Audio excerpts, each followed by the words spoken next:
Okay. Hello out there. We're on the air. It's curling early evening here in the San Francisco Bay Area. We are at the 2023 MoPac Men's and Women's Club Nationals. We're starting just a little bit late because the practice started a little bit late, but this should be a good game. The matchup is between Team Berndt of, do you know what club they're from? Sorry, just going through our paper. Team Berndt versus Team Siggins. You definitely know Team Siggins is from Coyotes. Team Berndt is from Hollywood, so it's a southwestern battle. Going to get some Tex-Mex, which isn't really Southwest, but we are joined by a special guest. If please go ahead and introduce yourself. This is Sean Murray here, on the teams on the bench for this game for Siggins, just out of the rotation for this game. So happy to have him with us. Hopefully he's going to share some insights, but not too many trade secrets, as it were. But they definitely have some insight on playing with a team out of Coyotes, and also, being able to see a lot of the different Coyotes teams that are competing, because there's a lot of Coyotes teams here in this field, and it's going to be exciting. So we got some rocks in play. Looks like Siggins has the hammer to start, and looks like the lead there is delivering the rock. Eric Cole. Eric Cole, awesome. Just checking the volume to make sure people can hear us.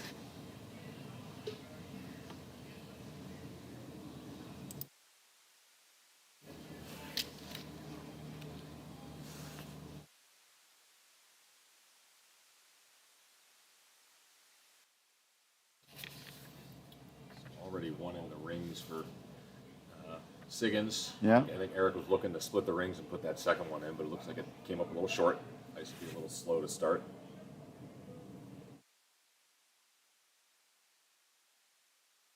So Flashed hit.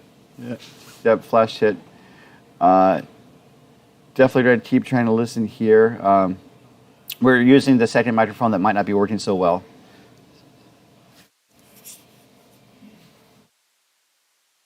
I think we can hear you okay. Yeah. All right. So here comes Gaddy. Yeah, this is Travis Gaddy. So opportunity to get under this corner guard now. Trying to sit two.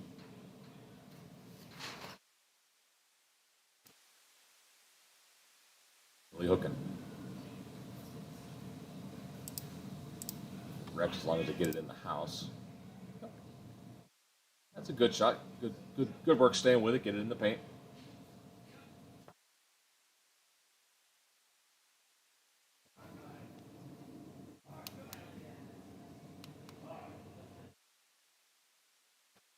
All right. And so, what do you think Berndt might be doing here in this situation? Wow, they're chasing early in this end. They definitely have to play a hit. They're trying to hit the shot stone, but this is curling hard, and they got to go to hold it in the rings. Make the hit, but that's going to roll out. Yeah. So Siggins is definitely shaping up to have a double or perhaps more in this scenario. He's for sure shaping up to at least score two, and that's always the goal when you have the hammer. Try to score multiples, 2 and 3 or more, if you have the chance to, without taking too much risk. And pretty low risk setup right now for Siggins. So this stone is coming again. Gaddy second. That's Travis Gaddy.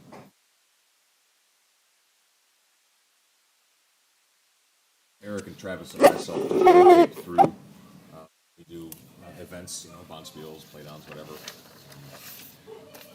First game was Travis and myself playing, and then the game earlier today was Eric and myself, and so this game is Eric and Travis. We just rotate through as we play. Let's try and share the mic here. Apparently, it's not working. Not working super great. So, Okay.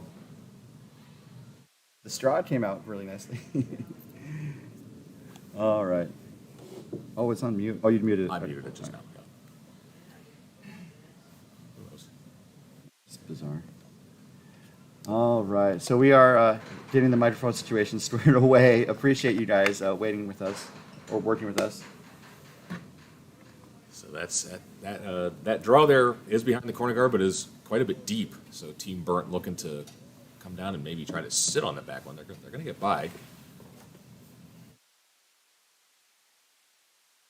Actually taps the Siggins rock out. Ooh. But I don't think it's shot stone. Oh, no, it is shot stone. Okay. So, still not a scary situation at all for Siggins. They got a good chance at setting up to a couple of nice draws.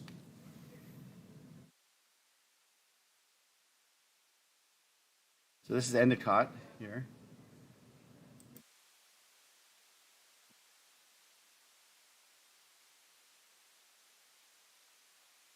So just looking to just bump this out of the rings, only about backline weight or so. Even if it just checks up and stops as a draw, it's going to be pretty tough to remove, but they got to go to get this there. It tucked nicely behind that corner. It's not in there for a shot, though. Yeah.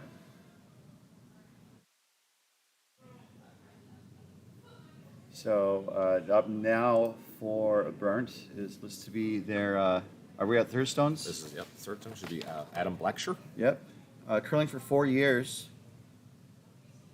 Was at the 5 and under at Southern California. Was the champion skip. So they went to, or they would have been going to nationals. It's not on their resume, so can't assume.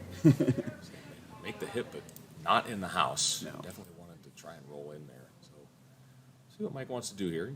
Still make use of those corners. Still low risk situation. Middle's wide open.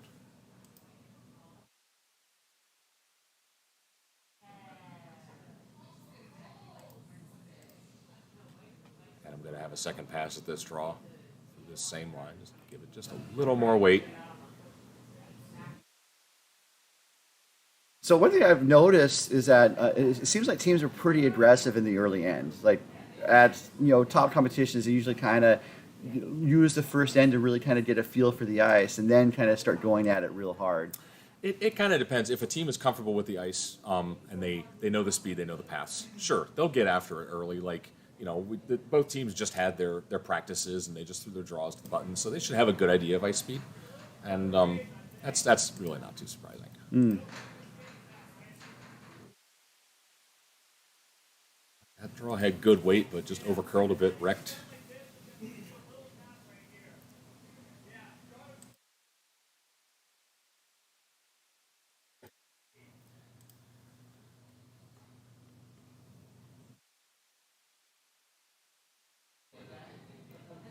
So this is the last coming from Blacksher. Actually, I think this is the first skip stone from Austin. Tower 2. Oh no, you're right. You're right. He's playing Blue Rocks. So it's the first of 2 skip stones. Actually goes right through the hole and misses everything. Kind of a bad break there. Oh man. He was pretty fortunate he didn't actually pick his own out. He was very close to it. Yeah. So, decision time. See what Mike wants to do. You might just see him go open, like on the other side of the rings. It's gonna be tough to bring that biter that's in the just nibbling the top of the 12 there into play. That blue is very tough to get to.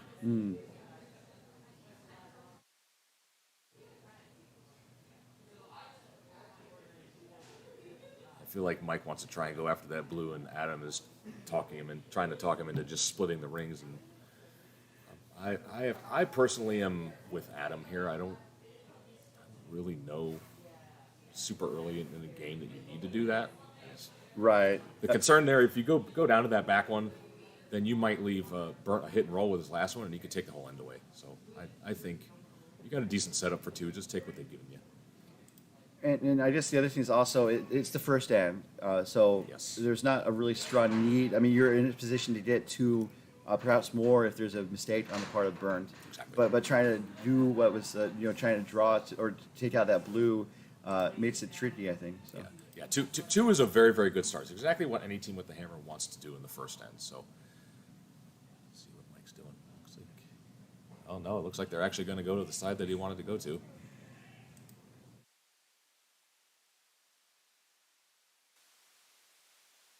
It's I don't think it's curling hard enough. Oh, this must be a little bit heavy. Now it's going, but it crashes and it actually rolls into not a bad place. That's a good outcome on that shot. I'm not sure it's exactly what they drew up. But the fact that the shot stone is actually behind the other one, a little bit behind the tee line, the other one's a little in front of the tee line. There's really no double off of these two. Right. So that's a good result. It's a very good result. And the smart thing to do here would be for Team Berndt to just concede that they're probably going to give up two, maybe hit one of these, try to get to roll to a different spot that maybe Mike hasn't seen yet and doesn't know. And I'm not sure what this call is, but if this is a freeze or a draw of some sort, this is a short path to giving up three. Because if you try to do a freeze, it has to be like right on. Well, it has, yes. And you're kind of also counting on the other team to make a little bit of a mistake. Well, it has to be right on, and you're also leaving both opponents' stones in the rings. That's your point, yeah. You know, one of the things that is good to do with some experience is to recognize, okay, we're probably giving up two. Let's not give up any more than that. Sometimes limiting the damage is what it's about. They may actually be trying to freeze on the shot stone, maybe. Well, this is tricky because they practice on the sheet, so they will be able to see how it curl. Oh, this is coming up light. This is well short of anything. Oh boy. So this is a chance for three, and Yeah, that's just I'm not really sure. I almost wonder if they were trying to freeze on second shot, but if they're trying to cut Mike down to two, why wouldn't you just hit the open one? I'm not really sure what the goal was with that call, but that's a big mistake, and you know, turning a two into a possible chance for three now. So Mike has got to be feeling really good about this. He just threw a draw. It's kind of a heavy draw. He knows he can pull it back a little bit and let Eric and Travis take it home. Just needs to be touching the 8-foot basically.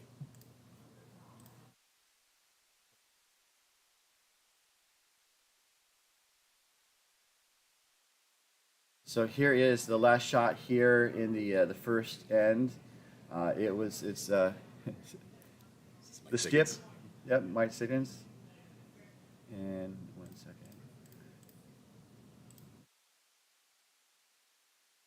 Looks like it's pretty close as they sweep it pretty hard. Yeah, they were just going hard on it to keep it true, and no mistake there. Mike puts it right to the other one. Oh yeah. So that's definitely making use of the hammer in the first end, scoring a 3 spot to open up the scoring. That is Team Siggins over Team Berndt. We're going to take a break from this game and kind of take a look around the rings as we introduce the other teams. And we're going to do the overhead shot, and we'll be right back in just a moment to the main game. Looking at around the rings, scoreboards haven't necessarily been updated yet, but a couple of teams are just finished. 3 of the teams are finishing, or 3 of the sheets are finishing their first end. 2 have finished the first and starting the second. On sheet A, we have second. On sheet A, we have Team Mendoza playing Red Rocks out of Hollywood. Team Meyer from San Francisco has the hammer with yellow. Sheet 2 is our feature game, men's pool A. Yellow Rocks with Team Siggins. As we saw, they've got a 3 spot to open up scoring over Team Berndt from Hollywood. On sheet 3, women's B pool. We're not doing brackets yet. Women's B pool. Team Walsh out of San Francisco started with a hammer. And then Team Wheeler from Silicon Valley has the Red Rocks. On sheet 4, a men's B pool, Team Howells from Hollywood for the Red Rocks. Team LeClaire has the Yellow Rocks, and more importantly, the hammer in the first end. And then on sheet 5, men's B pool, Team Barajas from San Francisco has the hammer and Blue Rocks, taking on Team Betts from Wine Country. So we will keep you guys up to date on these other games as the game progresses. And we're going to return to our feature sheet here to see how things are going. Let's see, our Berndt is about to, I think, throw their first stone of the end. Looks like Siggins' first stone went deep. And I'm curious to see if Berndt is going to kind of ignore that and try and set up. And it looks like they are going to try and set up, hoping to set up a corner, but I think it might have a little bit of carry to it. And it is going to carry into the house. Yeah, that's definitely an unforced error. It makes it tough to generate any offense when the guards go into the rings, because obviously you can hit it. There's no free guard zone for stones in the rings. Yes. And one thing that is new this year is the no tick rule. How have you guys been adapting to that? It it hasn't really come into play for us too much. It really, if we're coming around a tight opposing guard, we would just make sure to give ourselves a little bit of extra ice. And another unforced error there from Eric, missing that one. But it just comes down to, since we know we can't really wreck, just take 6 inches more ice and make sure we're out to the broom. And it hasn't really changed much of what we do so far. I've seen one no tick rule go into effect during a feature sheet game, but it was also early in the end, so there's still a chance to really recover. I mean, Yes. I guess also with any sort of guard zone rule violation, it's not the end of the world if you crash on a guard and Generally. have not. it reset. Yes, exactly. So it looks like they were able to put up the corner guard that time. See if Travis can maybe get. You can still get access to that rock. They're just going to throw. I believe Mike signaled for hack weight. Looks like they want at least 3.5 feet of curl. Is it curling up nicely? This sheet in practice we did see was curling pretty decently. Our earlier game today, the sheet was very straight. We were on sheet 3. But yeah, the weight choice here is to allow it to curl. You can still get access to it, and looks like Travis has a pretty good shot here. It's coming up. It's gonna hit the inside of that blue, push the blue to the edge of the 12-foot as Gaddy's stone rolls back towards the center. So Siggins, sitting 2 right now with Berndt sitting third shot. All these are behind the tee line, so there's still plenty of room in the house. Yeah, those stones back there are really not a factor. Down 3, got a corner guard. Berndt is calling this very smart, trying to make use of it.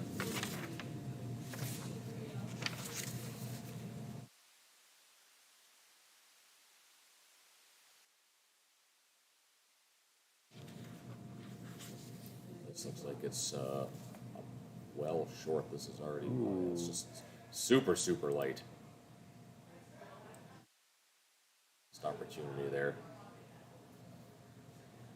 This is the first from their second, I believe. Yeah, I believe so. Darius Hamilton Smith. He was in the 2019 and 2020 Playdowns out of California for the Pacific Invitational Cup, which is a very prestigious event. Have you been to the pick? I have not. I've heard good things about it, but you do have to be invited, especially when you're outside of Canada. Right. I mean, you always have to be invited, but just scoring an invite is a little bit trickier if you're from outside the Canada. I would say the Dominion, but they haven't been at Dominion for 50 years. So Travis looking to come behind these guards. You'd just like to be just in the top of the rings, ideally not fully buried. That is fully buried, but it's sitting third. yeah, you can. The thing is, it's high enough that Berndt could still use it as a guard. We definitely see there's plenty of curl on this line. You would have liked that to be probably about 3 to 4 feet deeper, and maybe only half buried, give or take, because then it's tougher to come around. In this line, it could act as a guard, but this one has to be made first.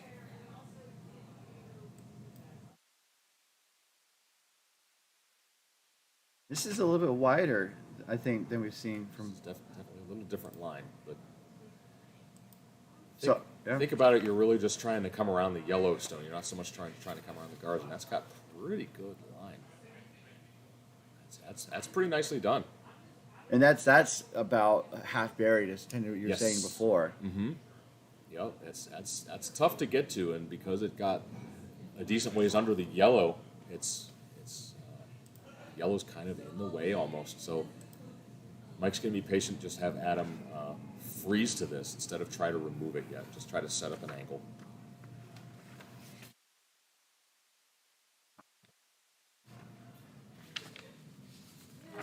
I have too many papers here. Let's see what shot they have dialed up here.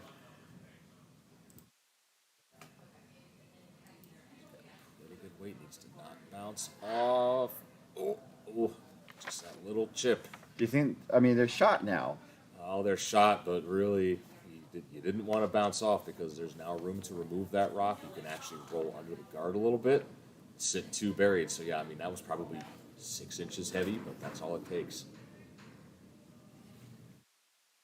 So normally I would read bios of the teams. However, as Sean will probably tell us that this is what they gave us. Yeah, they were told to submit bios, and we all had bios on there, but then it was just thrown around. Well, we actually were the club national champions last year, and the 4 of them won it 2 years before that, before I was on the team.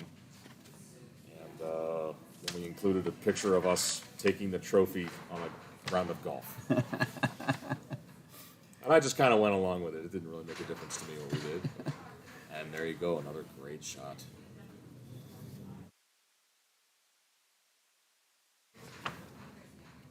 This is getting into a little bit of danger city here for Team Siggins. Looking at 2 opposing buried rocks behind corner guards. And this seems to be like a really good response on the part of Berndt. It for sure is. They've executed this end well, and if we go back to the first couple rocks of this end, this was all dictated when there was the first Berndt rock of the end slid into the rings, and then a hit was attempted and flashed, and then the guard went up, and that ends up drawing all the play to the corner, which is exactly where the team with the hammer wants it, and now they've got Siggins in some trouble here. So he and Endicott are talking about it. What do you think is going through their mind right now? I think Adams may be talking about trying to clear the guards. There is an angle to where you could get both of these blue guards moving, maybe even drive it back onto the yellow that's top 12 there, and maybe even if you're really lucky and hit it just right, maybe scatter one of those blues out of the ring. So this is about damage control, trying to clean up the mess. And I think at this point, if they get out of this and only giving up 2, they're going to be pretty happy.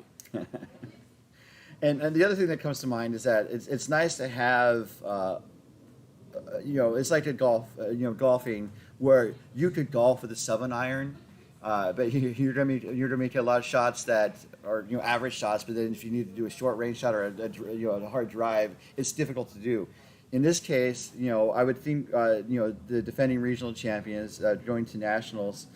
They have a bit more than just a 7-iron in their bag here. Yes, if needed. And this is definitely a situation where you need need a little bit of heat on this.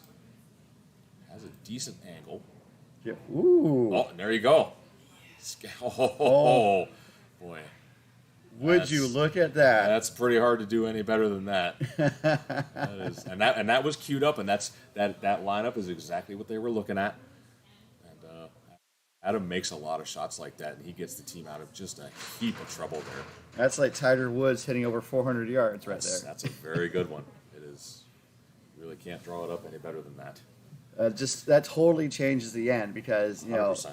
Yeah, Berndt was looking to really capitalize, and then with that shot, it's now Siggins sitting definitely 2. It looks like just 2. Yeah.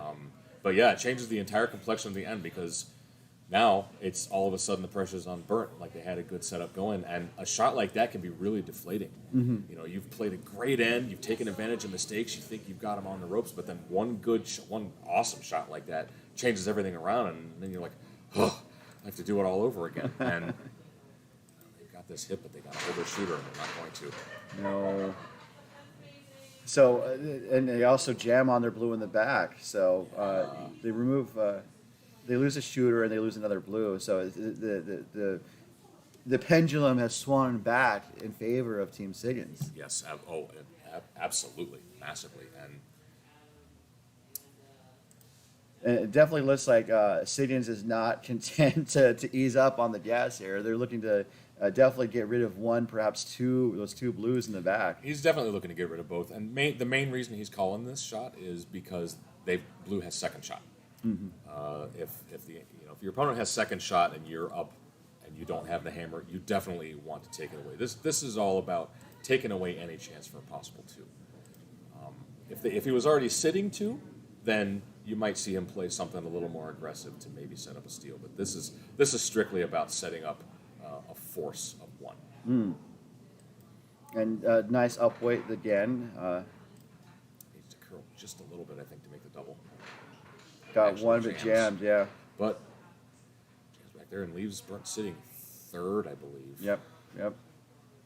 Yeah, that definitely ran straight. He was definitely looking for the double on that one. Just ran a little straight. Do you think there's a stips deuce for Berndt here? Oh, definitely. Yeah, you can those two in the back are easy to remove. You can make the double, and you have to hit it a little bit on the off center line side, the lower side as we're looking at it. Mm-hmm. But you've got that yellow catcher in the corner there if you hit it really thin. So it's definitely there. Another option is you could just throw a nice, like, easy control to board weight and just hit it right on the nose, and then there'll be a yellow sitting right behind it, and then at that point, Mike may have to simply hit the open one and concede the deuce, because if you try to get rid of the one that on the back that's frozen to it and you don't, it's a 3. There's obviously this is a chess on ice. Absolutely. And so I was saying in the previous game that a lot of these discussions are kind of like, if we make this shot, how does the other team respond, or what shots are available to the other team? And I think you kind of laid it out really concisely about what might be going through Sigurdsson's mind as they were lining up that shot. Absolutely. A couple of simple points just to reinforce the chess on ice analogy is it's not so much what you make, it's what you leave. What am I leaving? And also you want to consider, what does my opponent want me to throw? And then, so don't throw that, generally, because they want you to throw that because it's probably going to help them. So it looks like they got one, it jams, and the shooter rolls out. I wonder if they're just not taking enough ice on these hits, because they've had several overcurls. They've had a couple complete flashes. They may just simply not be giving themselves enough ice. They might not be throwing a lot of rotation, and they curl a bunch. And also, if you're trying to play offensive shots to score, you kind of want to throw less weight. You may not want to throw the normal weight. Maybe you want to throw control or just bore, because you got to hold your shooters in the house. And I was saying in the previous game also that it's often smart to take depending on the shot, but you don't need to blast It's for a rare lot you of your need to. takeouts. Absolutely. Mike's going to look to just remove this last one, this last blue in the rings, and you saw he had the broom right on the middle of the rock, taking 0 ice, and that's exactly where he hits it. So yeah, there is no curl out there at all with any kind of hit weight. So mission accomplished. Berndt is going to be forced to draw for 1. So obviously for Team Berndt, I think you gotta feel maybe a little bit of disappointment on their behalf, because they were looking to have a good end, and just that triple. Yeah, that was like a triple raise, almost double. And sometimes you can play a really, really good end and make shots, and the other team just pulls a rabbit out of the hat and does that to you. And that's curling. That's just the way it goes. You gotta just think like, hey, we played a really great end. They made a great shot. That's just the way it is. Well, and here it is. This is the hammer coming from Austin Berndt. And looks so heavy. This looks like it needs to stop. I don't know why they're sweeping this. Oh, no.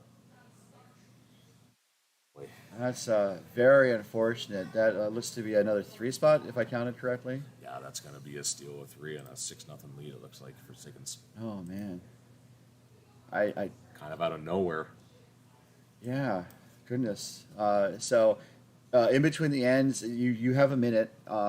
When you're on the ice, what does Team Siggins do in between the ends? Typically, we just, one end like that, we'll all fist bump and say, I don't think we would generally say, hey, nice end, because certainly the first half of that end was not good, but we'd say, so a situation like that, it's like, oh, well, we kind of got away with one there, and say, Adam got us out of trouble, and probably a little bit of, let's sharpen up a little bit. We've got a big lead, and definitely with this much of a lead, Stone's in the rings rather than short. Right. So and really amping up the pressure on Team Berndt. So. Well, realizing that them being down 6, the pressure's already on them. That's the point. Yeah. And it's about, at this point, it's about just keeping things simple for ourselves. So it's, let's make the simple shots. They have to make the difficult ones, so let's not make anything tougher on ourselves than we need to. So the first rock coming from Eric Cole. Cole. Cole. Yeah. And definitely going into the rings, as you said. For sure. And even if it goes behind the tee line, that's okay because deep is better than short, and it is behind the tee line, but that's okay. You absolutely do not want guards when you've got a 6-point lead. So while they're getting set up, I just want to really quickly recap around the rings. I'll be super quick. On sheet A, Team Mendoza from Hollywood with Red Rocks is a 1-0 lead over Meyer. Sheet 3, women's pool game. We have Walsh with the hammer opening up with a 2 spot over Team Wheeler. On sheet 4, men's B pool. Looks like Leclerc blanked the first end, and then Howell stole the second. So it is 1-0 with Leclerc holding the hammer in the third end. And then we got some high-scoring action on sheet 5. Team Barajas stole 3 to start the game, and then in the second end, Team Bendt's got a deuce to draw within 1. So that brings you up to date on the scores. All the scores are on bonspieler.com, so feel free to check that out throughout the competition. Switching back to the feature game, looks like they have Cole's second shot coming back into the house. This one's lighter. That's a smart play. Oh, this is exactly where he wants it. This is where he wanted to put his first one, but nice full top 4, just where he wants it. Very nicely done. Berndt put up a corner guard, which is what is strongly recommended if you have the hammer and you're down several points. Yes. Because you want to be able to tuck at least a couple in the corner and then keep the center open so you can draw for 2 or more, hopefully with your last shot. That's the idea. Yes. And situation like this, you don't necessarily need to hit this. You could just make use of that corner guard and draw under it, or you could also just tap this back and create a pocket, a bunch of catchers behind the tee line. Mm-hmm. It looks like they're definitely going towards the center. They're doing an intern clockwise rotation there, although it looks like it's really taking off on them. They could be throwing a second corner. Perhaps. That makes sense. I'm assuming that must be the call, and that's a good call. There's nothing wrong with that at all. Obviously, free guard zone. Can't peel those yet, so situation like this, it's uncomfortable to have all these rocks in play up 6, but you don't have a choice. So the best defense is a good offense. One of the commenters online is noting that you guys on Team Siggins, you and the others have been around as a team for several years. How long has the team been together as a whole?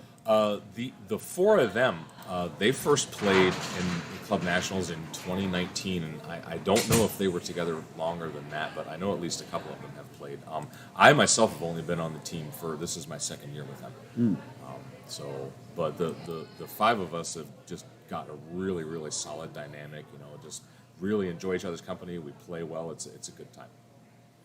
And communication, and feel free to agree or disagree, but I found in curling that communication is just so vitally important to succeeding at this game. It's everything. It's absolutely everything. One of the worst things you can do is not communicate or under communicate. Like if you're to skip holding the broom and the stone's coming down the ice and they're not saying anything, how are you supposed to call the shot? You don't know where it is. So always talk and continuously talk. That's the thing. Keep up the chatter, we like to say. You gotta communicate, absolutely. I was going to say the 3 dreaded words. If you're front end, the 3 words you don't want your skip to say are, where is it? Where is it? Yup. if the skip has to say, where is it, you as a sweeper are not doing your job. You have to be providing your skip with information, even if it's wrong. Say something. If you're a newer curler and you don't want to say something because you're afraid of being wrong, so what? We all start that way. You got to start somewhere, and you judging correctly, it'll come with reps. So looking for a corner guard. Peel barely gets it. Ugh. Travis makes the mega thin Peel. So looks like Berndt is kind of looking at his options. I think contemplating maybe going to the center, but I think it looks like they're going to kind of take out the shot rock in the top 8, just based on where he has the broom.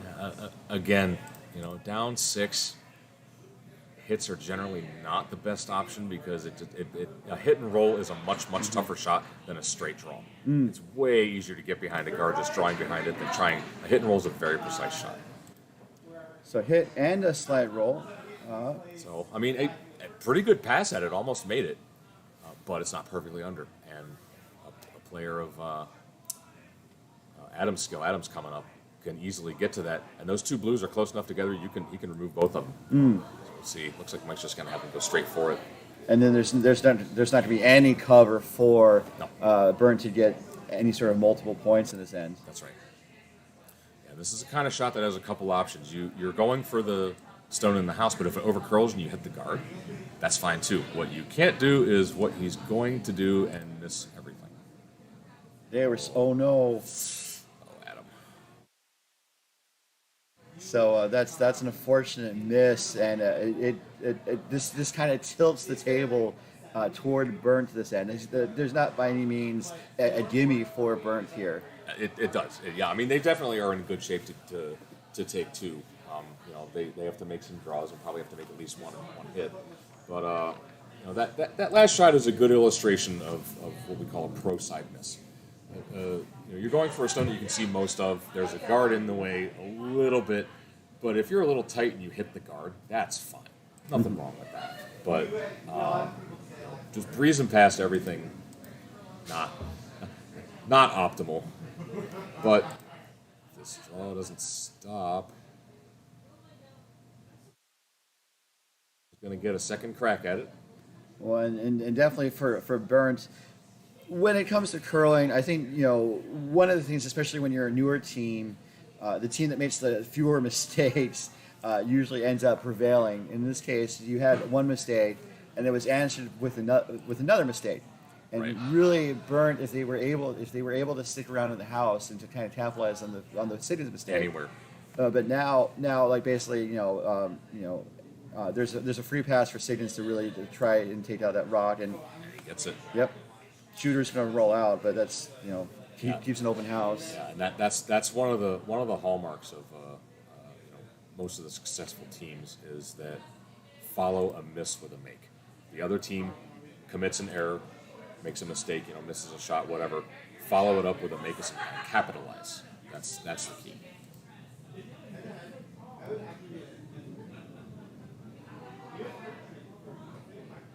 So this looks to be the last rock for the third there. That's Adam Blacksher.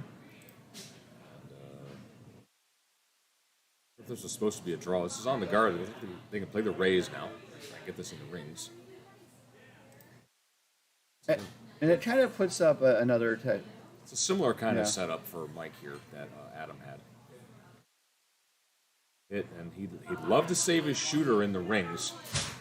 Ideally, roll over to the middle of the 8-foot somewhere if you can. Just save it in there so that Team Berndt wouldn't have the option of simply drawing again behind that guard for shot.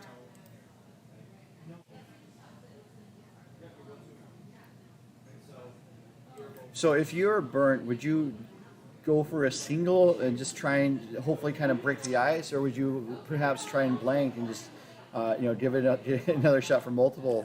It's early enough in the game. I think you are probably better off blanking. Though, got a mistake out of Mike there. He wrecked the guard. Mm-hmm. So now you can split the rings, and the two is still on. And right away, there's no debate. Berndt puts the broom down and zooms down to the other end to take their shot. Yeah, it's just about put it in the paint somewhere. Ideally, it's level with the one that's in the house, so that there's no double. Because if you give Mike any sort of angle, I think he will probably try to take the double on. So really, either top 12 level with the one in the rings, or way back, like back 8 foot, or even back 12. So just to create as much separation as you possibly can. So the camera changed views, so we're going to stick with this just so we can see the rock coming towards the house. Get to kind of see how the rock is finished. This looks a little heavy, actually.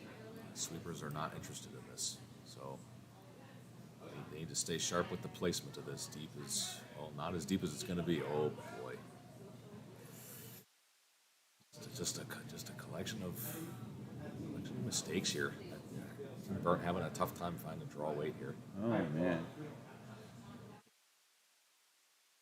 So now Siggins is just going to take out that blue, and as we were talking about the blank possibility, I would think the blank would be on at that point. I believe so. I mean, you go ahead and say let's take one. Well, you're down 5 without the hammer. I mean, that's That's really not a good place to be. I mean, yeah, you're on the board, but there are some teams that say, let's just get rid of the hammer. Obviously, it's not working for us. Maybe we can do better without it. So it's all about what the team prefers. Yeah. So this is the last rock coming for Mike Siggins.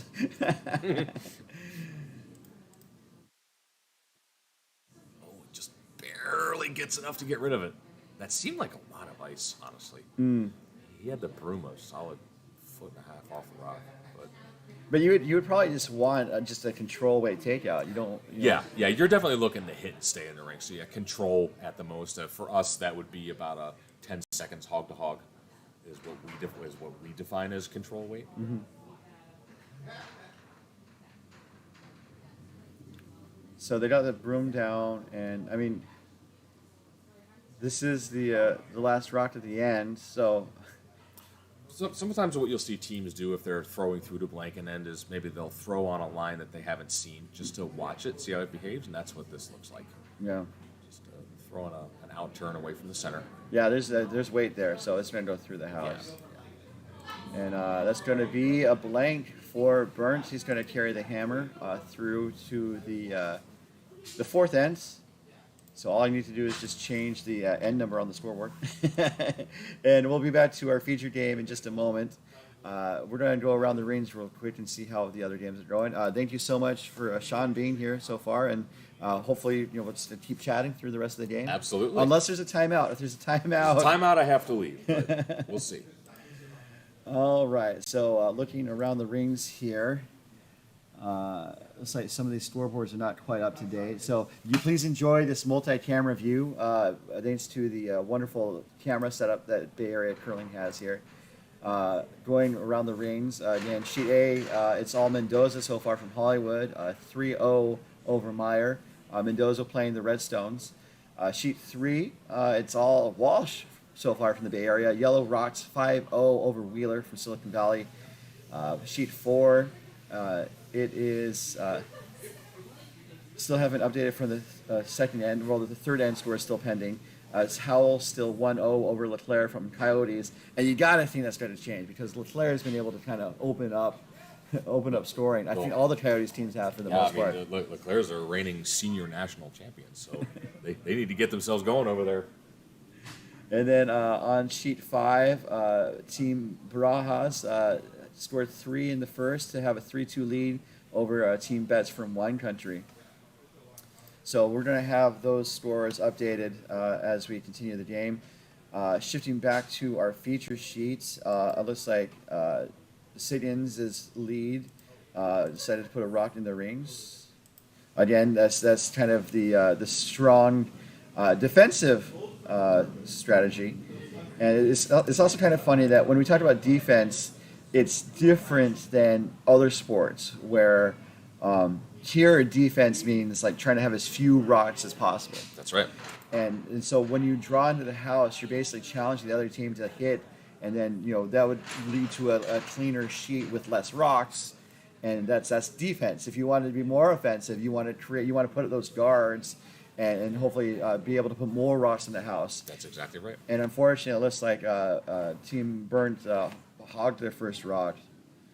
Looking at him and wondering if maybe a pick was hard to believe that it would come up that short. Mm-hmm. And it's also kind of crazy. I curl on arena ice, and so the Zamboni does us a fresh cut every game. Mm-hmm. So there's not a lot of time for debris to kind of build up. But on dedicated ice clubs, I mean, they do a great job, and they cut, they clean, and still stuff gets on the ice. Always, it's part of the game. It really is. I mean, you have and somebody has an old gripper, little pieces coming off of it. A piece of fuzz falls out of their pan, piece of fuzz falls off their broom. It's any number of things, and it's part of the game, and that's why cleaning is a really big thing to do at any event. Well, and there's also stories in curling where someone purportedly used cola to kind of sticky up their brooms, and then sometimes they give a little extra shake to maybe knock off some debris, and they call it snow plowing and stuff. But here, I think this is another miss, unfortunately. as it goes go through the house and just sits on the back line there. Looks like it's just out of the rings. Yeah, Mike Yeah. says it's out. So So I was saying this during the first past couple of games during the team meeting, which I think you were at. yes. They were talking about how these rings are not entirely accurate. Yeah, they were saying that like the rings on both ends of the sheet that we're playing on now have the graphic inlay, and so they're not painted. And I guess they come in two halves, like each, and you can see an overlap whenever we do an overhead shot. You can see kind of how it's darker in the middle, and so I guess they were telling us that when they got frozen into the ice, that some of the side to side dimensions, like across the T line, might be a little small. And so they said, if you have any doubt, a stone might look off, but actually be on. So, but really, the general rule is, if it's close and you are not sure, just measure it. Just throw a stick on it because it's better to be sure than not. Yeah, and so there's been some rocks that are right on the line, and so that always kind of inspires me to think like, well, probably throw a biter bar if it to see if it's in the house or not. That's right. And if it comes to a measure, if it's between two rocks that are close to each other, just because there's just a slight variation Right. in these houses to just measure it just to make sure. So, Absolutely. Yeah, there's never any harm in checking. I mean, it takes time, but otherwise, Oh, no, that's okay. It's part of the game. and they stop the clock. So That's right. one thing I've seen is that I think most teams here are doing really well managing time. What's been your experience so far? We haven't had any issues at all. Especially, we're pretty. It's just about playing quick, not taking unnecessary amounts of time, and especially when the situation is simple. Like in this situation, there's a blue in the house. We're gonna hit it. Just put the broom down. I know to hit it. And so, if there's a complicated setup, we might talk a little bit more, but we've typically banked time. So as long as teams aren't just, lollygagging and taking way too much time to do simple things and call simple shots, there shouldn't be any issues.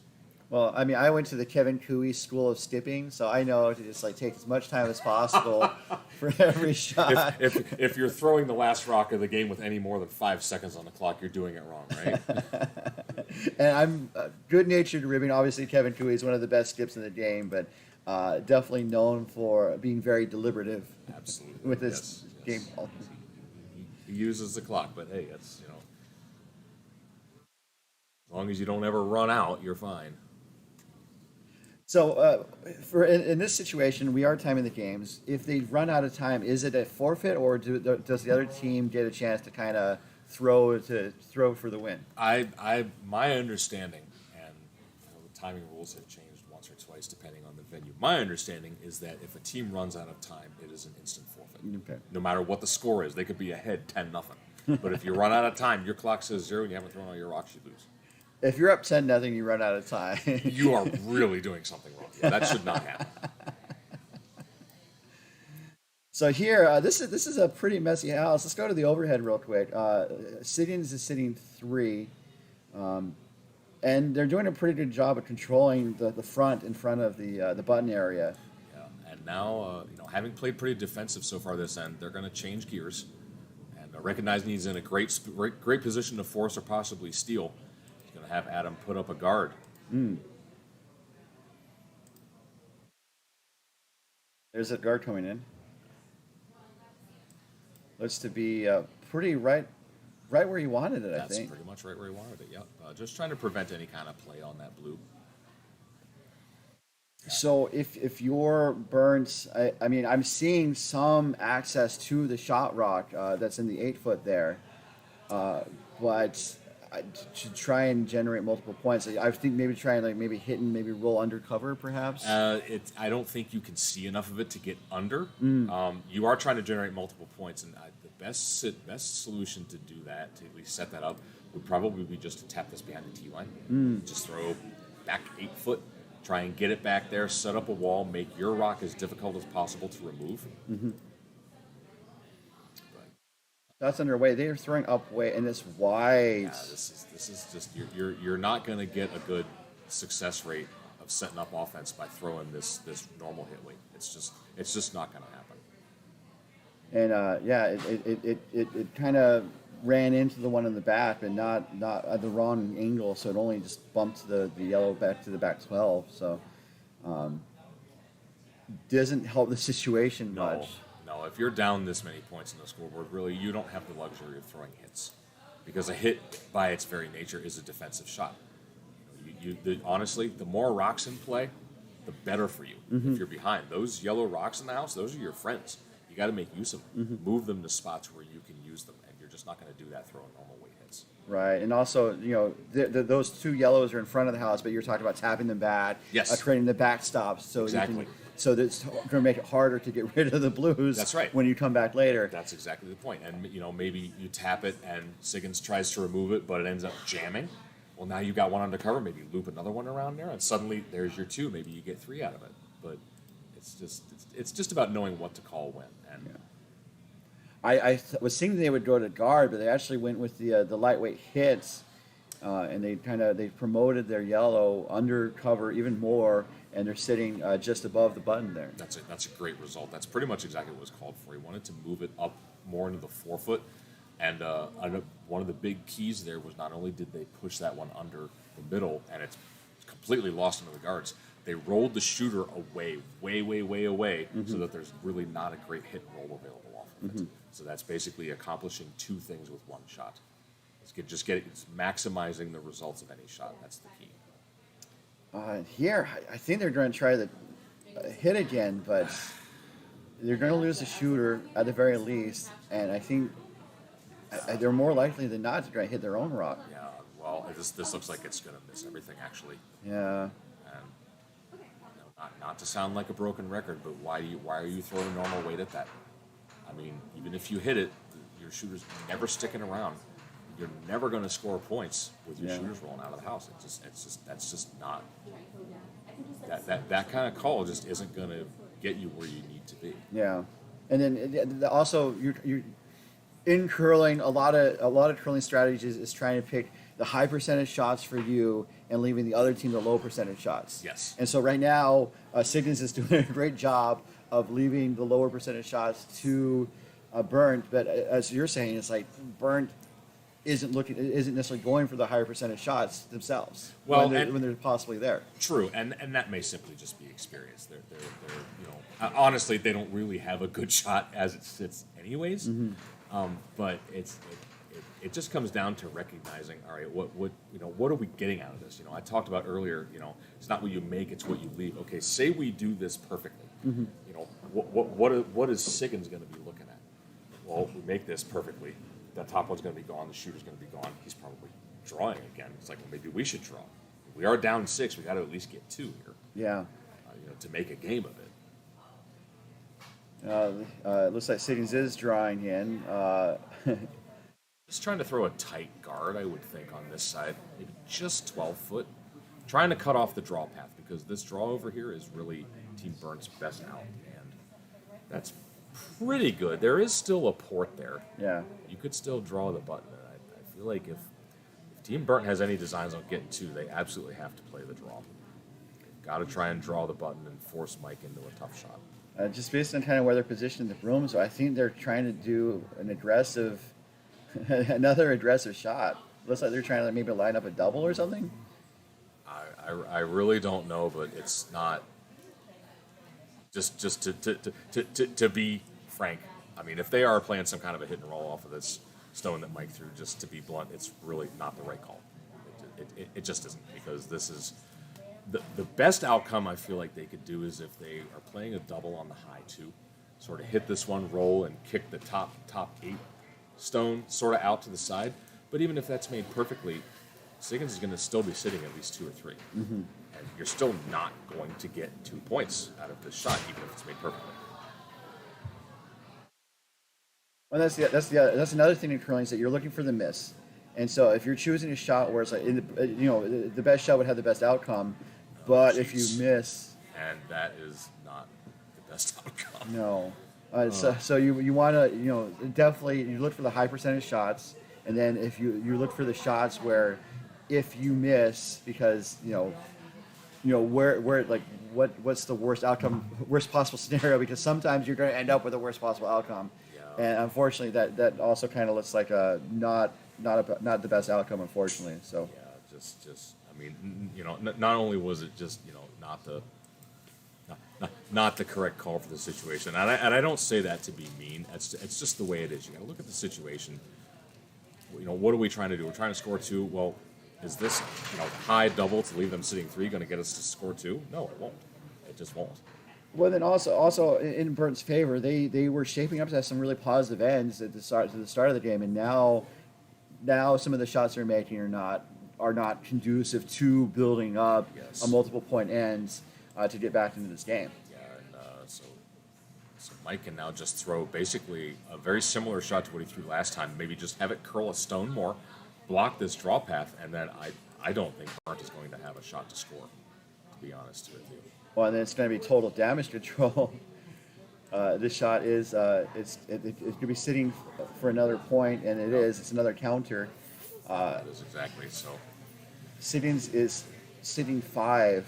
Definitely 5. I don't know if it's 6 up top. It doesn't really change anything. There's Either way. a weird. I mean, they're looking at a draw, and so they draw. They do a outturn counterclockwise and try. I don't think it's going to curl back enough. I think what they're actually looking to do is hit and roll off of this second shot because they can see all of it and they do have some room, but it's very, very flat to roll almost dead sideways to the button. Mm-hmm. So this has to have a lot of weight, and they have to hit. It has to get pretty close to that stone that's just nibbling the top of the ring. So you got to get close to it, and you ever rub on it, it's gonna be a steal of 6. And Oh yeah, I think you're right. I think it might come down to a measure for the 6th point. But here we go. A lot of pressure on at Austin Berndt here. Got the weight. The sweepers are going really hard on it. watch out for the top one. Oh, no. Uh-oh. Oh, brother. And that is definitely a 6th spot. I earlier called it an Inigo Montoya from Princess Bride. Okay, yeah. He has 6 fingers. Yes. So Oh, yes. That's right. Good reference. so Wow. that's a Montoya. Man, Just yeah. an unfortunate outcome for Berndt, but just another well-played end for Team Siggins, definitely showing why they are the defending champions. And it looks like we've got handshakes. That's understandable. So they're waving toward the cameras. So It's a correction. Eric is waving towards the cameras. So definitely appreciate you joining us. For sure. We're halfway through the game, so we have the chance to switch to sheet 1. So if you'd like to join us on sheet 1, or if you want to go join your team in celebration. I might go see what they want to do. I don't know if we want to leave and maybe go get some food. Yeah. But we'll see what they do. And, Okay. So yeah, if I don't come back, it's been fun. Thanks Sure. for having me. Yeah, thank you so much. Absolutely. Yeah, my pleasure. And good luck the rest of the way. Thank you very much.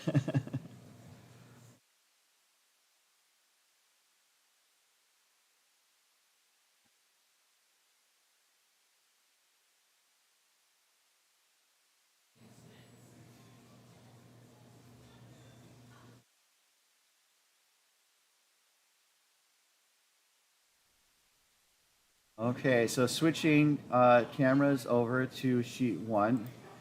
It looks like they're in the 4th end here. The game is between, pardon me, as I get caught up to speed.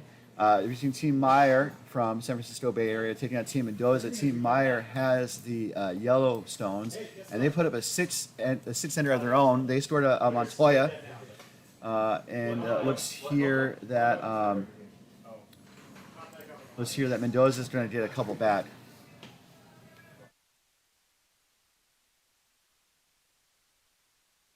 So this is the hammer coming for Team Mendoza as Mendoza makes his way down the ice.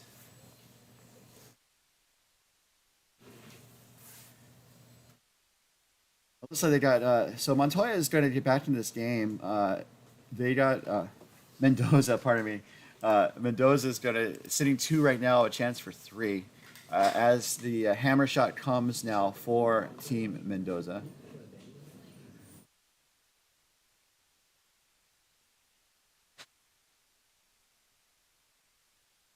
So it looks like they're drawing in. Needs to get around that guard, and it's not going to. It's going to crash into the pile in the front. But Mendoza gets 2 and draws within 1. It looks to be 3. It looks to be 6-5 in favor of Team Meyer from San Francisco. So we are at the fourth end break for this game. So we're going to switch to around the rings coverage while they take a 5-minute break, and we'll be right back. Thanks again to Sean Murray for joining us in this first half of the game. Just a clinic that was put on by Team Siggins, led by Mike Siggins. And so we definitely enjoyed having him here, enjoyed watching that game. And we will be back to the Sheet 1 game in just a moment. As we come back to the 2023 MoPac Men's and Women's Club Playdowns here at the San Francisco Bay Area Curling Club. This broadcast is presented by authority of the Mountain Pacific Curling Association and may not be reproduced or retransmitted in any form without the express written consent of the Mountain Pacific Curling Association. Bear in mind that we will allow you to reproduce this game in Lego form. It has to be authentic Legos. We do not allow the cheap knockoff Legos. So please keep that in mind. And we'll be back in just a moment.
We are back here at the 2023 MoPac Men's and Women's Club Playdowns, being hosted by the San Francisco Bay Area Curling Club. Our feature sheet game between Team Siggins of Coyotes and Team Mendoza, not Mendoza, pardon me, Team Berndt ended at the half break because of just Siggins scoring a pretty insurmountable lead.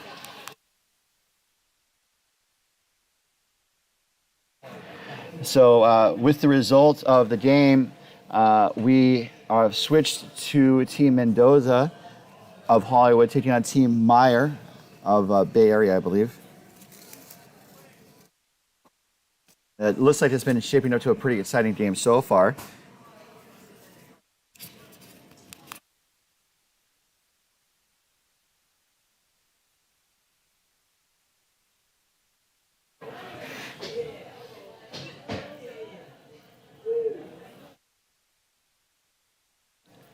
So Mendoza has scored in most of the ends, but Meyer put up an Inigo Montoya in the sixth end to make it a 6-5 game. Meyer is holding the hammer here in this end.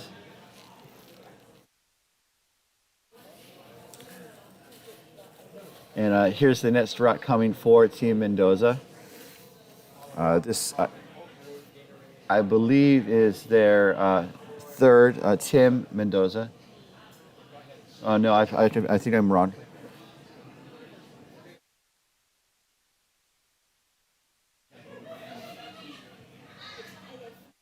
I think that is Tim.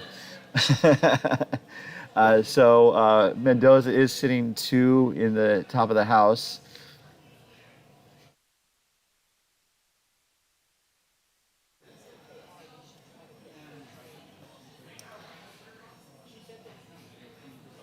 And this net strut coming for Team Meyer. Looks like they're going for a takeout here. It looks like it's going to flash, unfortunately, scoring what we call a field goal, or a lot of people call a field goal, right between the posts there.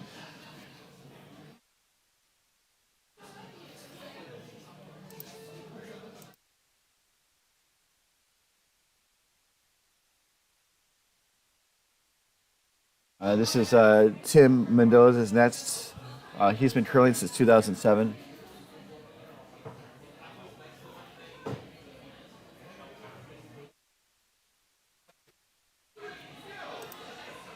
I have plenty at home that I'll just bring it next time. And So it looks like it fell short here. yeah. And this net stone coming from the Oh, he lied too. He found one. I just didn't the know third, I what- believe, for Meyer. That would be. My Is it positive Team Meyer? My house is 2 miles away, so I wouldn't have really cared. I would have just gone home. I do see Tim Meyer. Yeah, Team Meyer. They do hit one of the Reds out of play. I like my wife. I've been accused of that.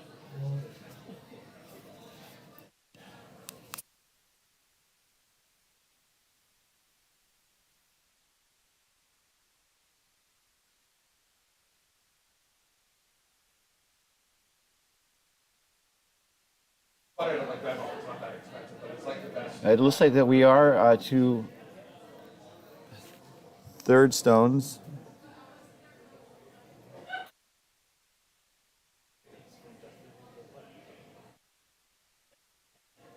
Mendoza sitting the 1 here. They have a chance to tie and get back to kind of complete their comeback here.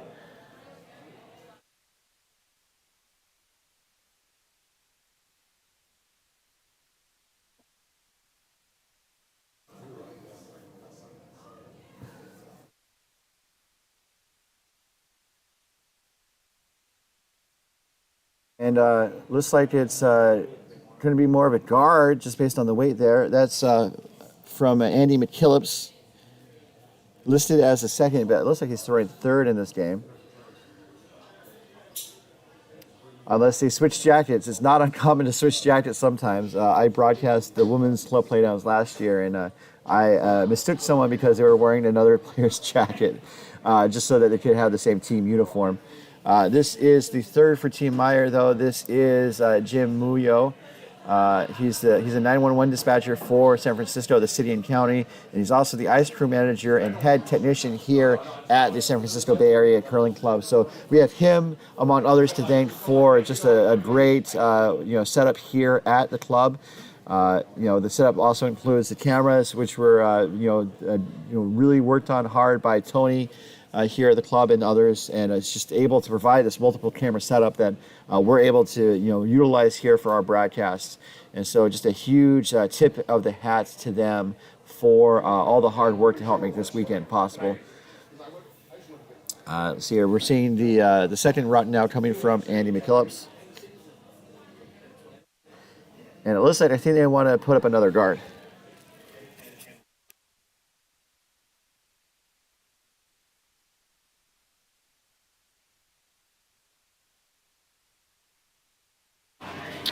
So the rock's there. It looks like it's carrying a little bit, but it's starting to get into the house. It might actually kind of chip or kind of rub off of the red. It does. It goes to the back of the house, just back button. So it does leave Mendoza sitting 2, but I think it provides a bit of a tempting target for Team Meyer to draw down toward. And looks like they're trying to try a hit and roll here with Muyo's last. So be interested to see where the shot is.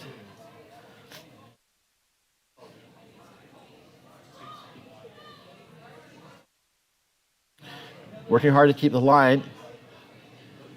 Looks like it is overturning a little bit. It is around the corner dart. They are trying to get the second stone from Mendoza. And so now Mendoza is sitting shot still just behind the tee line, but Meyer is sitting second and third shot. So they have a chance to kind of make something out of this end. As we now come to the skip stones.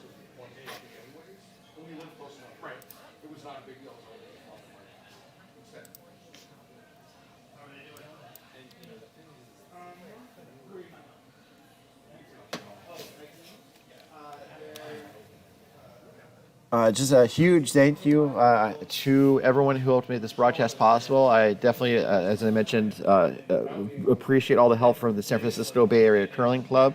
Also, a big thanks to MoPac, our regional association, who's helping to fund some of the expenses for this broadcast, just in terms of just logistics.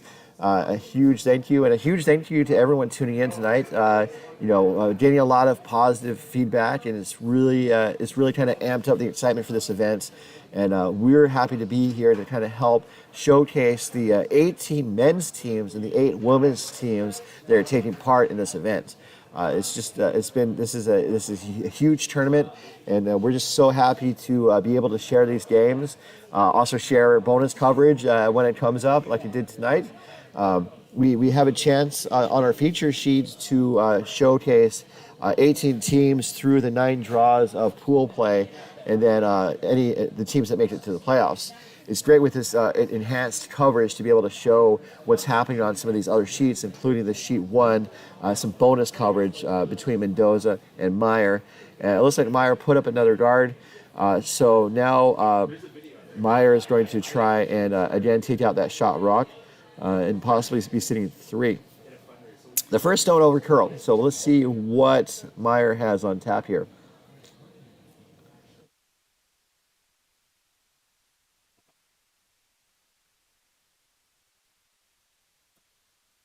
So sweepers aren't laying a broom to it. Now they're going. I think they're going to try and accentuate the curl here. It's curling up okay. It does chip out the red to the back 12, but the shooter is lost. So a positive outcome. And so now Meyer is sitting 2, and Mendoza has 1 rock in the back of the house. And now the question is kind of what Mendoza do. What does Mendoza do to sit shot or make it hard for Meyer to score more than a couple here.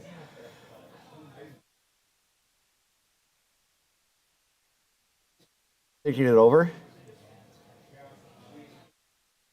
And, I'm kind of curious. I mean, we've seen a couple we've seen rots kind of come down the same line, just with different weights. So both teams are kind of doing the clockwise in turn on the left side of the sheet. For Team Mendoza, the past couple shots were guards. For Team Meyer, those shots were in the house or takeouts.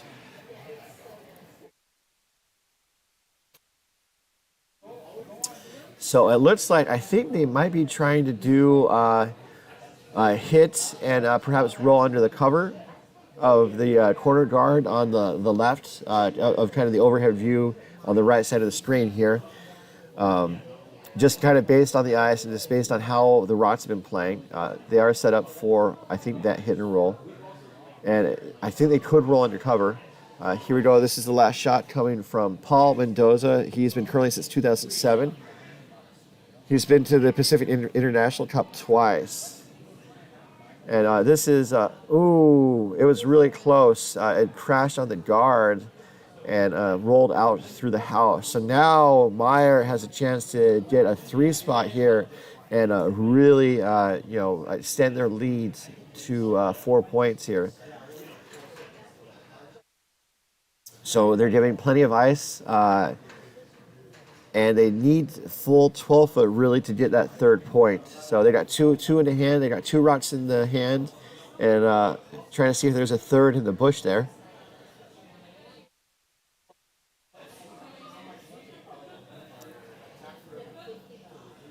And this is the last shot coming now from Will Meyer, the skip of the team.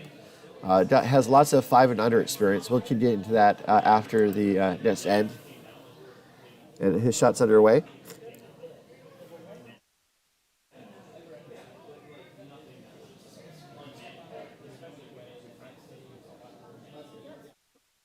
looks like it's really close. The Vice comes out to help. They are going at it really hard. It looks like it's just super, super close. It just does not get there. So it looks to be a score of 2 for Team Meyer to capitalize on having the hammer here. And they are going to go to the 6th end with a 3-point lead, 8-5. When we come back to our extended coverage of the 2023 MoPac Men's and Women's Club Playdowns, coming to you from the San Francisco Bay Area Curling Club. We'll be right back.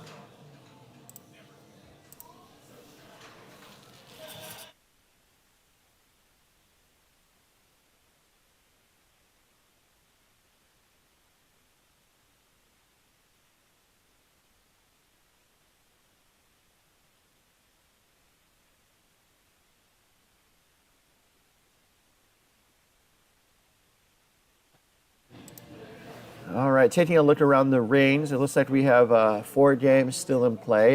We have our bonus coverage on sheet A, sheet 1, where Team Meyer is taking a 3-point lead over Team Mendoza. It's 8-5. Sheet 2 was our feature game, ended early at the half with Siggins blanking Team Berndt 12-0. On sheet 3, we have a women's B pool game. It looks like a pretty close clash between Team Walsh of San Francisco with the Yellow Rocks, having a 5-3 lead over Team Wheeler from Silicon Valley. Sheet 4. So Howells scored first and scored often with 3 points through 4 ends. But then Leclerc decided to put up an Inigo Montoya of his own, a 6-ender, and it is now 6-3 Leclerc after 5. And then on the 5th sheet here, we have, I think, the closest game on the ice. Team Barajas from San Francisco has a 5-4 lead over Team Betts from Wine Country. And that is the current scoring situation. Again, for live action, live scoring, please check out bondspieler.com. They are the live scoring provider for this competition, powered by the San Francisco Bay Area Curling Club. And we definitely appreciate, their effort and hopefully your support. Shifting back to our feature game, our bonus coverage game.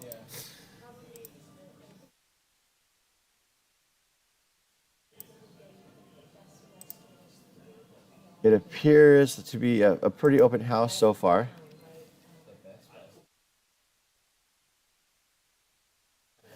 Looks like Mendoza has a corner guard set up, and Meyer wants to probably draw around a corner guard of their own on the left side of the sheet. The weight looks pretty high, though.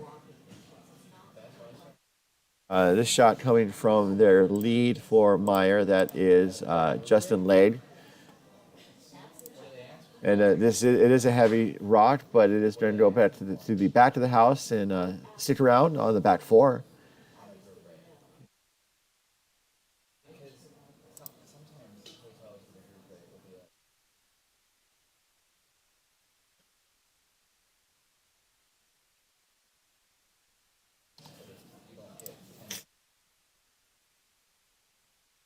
Next rock coming now from Will Chen, the lead for Team Mendoza. Looks like they are going to try and draw around their corner guard on the right using an in clockwise turn, an in turn. But this is also coming to be a little heavy. It's might hang out at the back, but it goes actually through the house and out of play as they move the rocks to by the side, so they're ready to go back the other way. So now Meyer is, I think, going to try and kind of close the door a little bit, put up maybe draw and put up a guard, probably maybe draw to the top 12, top 8. Let's see what he does. This is the first rock coming from Adam Price. Adam was. This is a pretty heavy 5 and under team aside from Jim Muyo. Adam Price has been at Bonspiels since at least 2019 when he attended the MoPac Regional 5 and under at Seattle Granite, pardon me. They were the hosts. He was an A event runner-up at the Pirates of the Caribbean in 2019. Also an A event runner-up at the Pacific Northwest Curling 5 and under at Seattle Granite. So just some interesting experience. This one is, this shot's coming from Tim Mendoza, throwing second stones. And I think they want to kind of draw around those center guards that were put up by Meyer. And looks like they're going to be around. It looks pretty good. It looks like it's going to use the shot stone as backing. Taps that yellow to the back of the house. A really well executed shot by the Mendoza rink.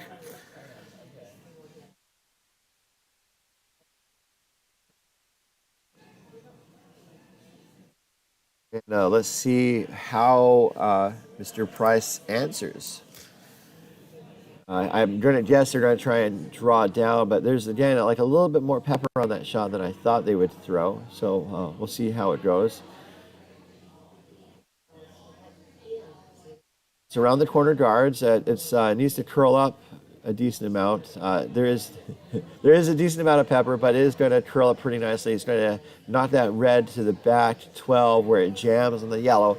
And so now Team Meyer sitting first and third shot, while Team Mendoza is sitting the second shot. So I think we're going to see them kind of trade back and forth these heaviest draws, slightly upweight draws, let's say, as Tim Mendoza takes his next shot. He's been curling since 2007. He was a two-time summer blockbuster Bonspiel champion from Hollywood. Was also at the 2017 Mixed Nationals and the 2012 Club Nationals. And this shot looks pretty good, although Paul's kind of gesturing it to move over a bit. I think it hits it kind of on the thin side, and it pushes the shot stone to the back 12, where it is the third shot now, and Mendoza is sitting first and second. So this definitely gives him a chance to get a jump back into the game here.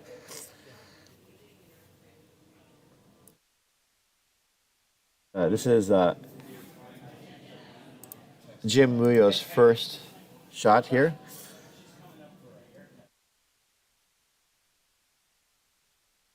Looks like it's around the guard. It looks like it's going to hit and roll under the cover. So that was a really nice hit and roll there by Muyo.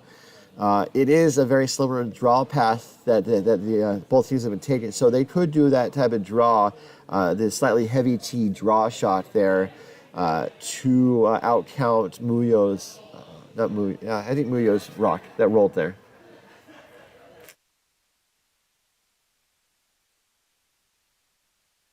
This is the first stone coming from the Mendoza third, Andy McKellips.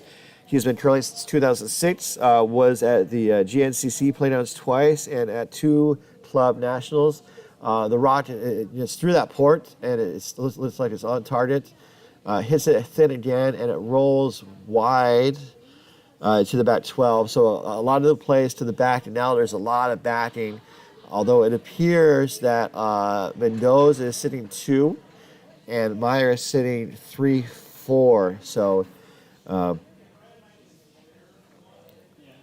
interesting setup in the back of the house here. This is Muyo's last shot.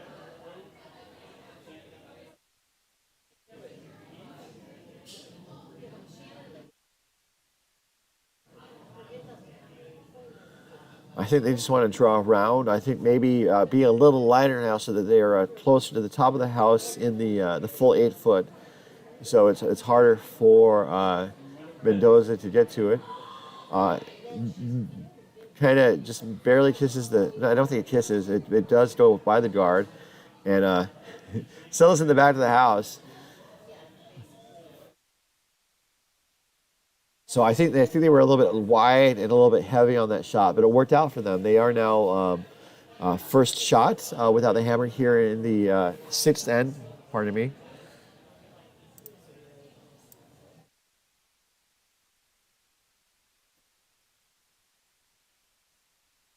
And let's see how McKellips does his next shots. I think this is up weight. I think they just want to kind of hit that yellow right on the nose as the red comes in the house. Okay, it's gonna hit it on the inside, and the shooter rolls toward the right here from the overhead view, and so now it does appear that they're kind of trading the advantage back and forth. Mendoza is sitting 3 with the hammer here in the 6th end, with a great opportunity to really kind of even things up. This has been a pretty high scoring affair here. There looks like they put the broom to try and draw the other side. I don't think they've been on this side since the start of the end, so it'll be interesting to see how the Rocks have reacted since the start of the end.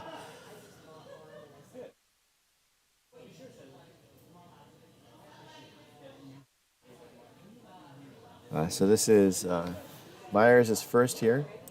Will Meyer. He's been at events including the Crush, which is Wine Country Responsible in 2019. He was the winner of the Travolta Cup, which is a kind of a consolation game featuring players selected from teams that were previously eliminated from the Bonspiel, played during the championship game. So this is his first shot here in the 6th end. It looks like it's pretty good. Sitting for shot there in the top 8, just outside the 4 foot. And so I think kind of really forcing Mendoza to make a play on it as Mendoza is kind of looking at the angles here.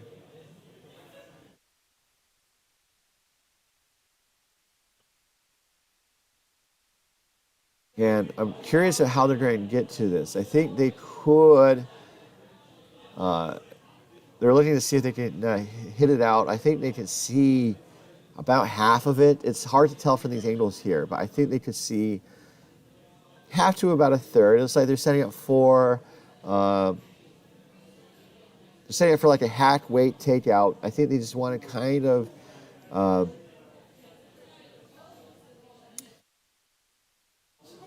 I think they want to kind of push that yellow through the out of the house, and if the shooter rolls away, that's not the end of the world. If they don't want to hit on the nose, and if the stone curls enough so it hits the yellow on the inside towards the center line, that would probably be the best scenario, where they would kind of do a bit of a hit and roll. Let's see what Paul Mendoza has dialed up here.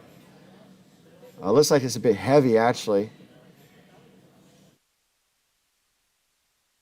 It's going to sail by the shot stone yellow, but take out one of the yellows. Just taps on the yellow in the back. So I would say that's kind of a bit of a miss, because now Meyer can just kind of close the door and put up a guard if they wanted to, so that they can't hit that yellow out. Or they can draw in, kind of using the other side, because it would be extremely difficult for Mendoza to get rid of both. So perhaps to draw the other side. And that way it's really forcing Mendoza to just take that one and hope for a better outcome in the subsequent ends. And that's what they had the rope set up to do.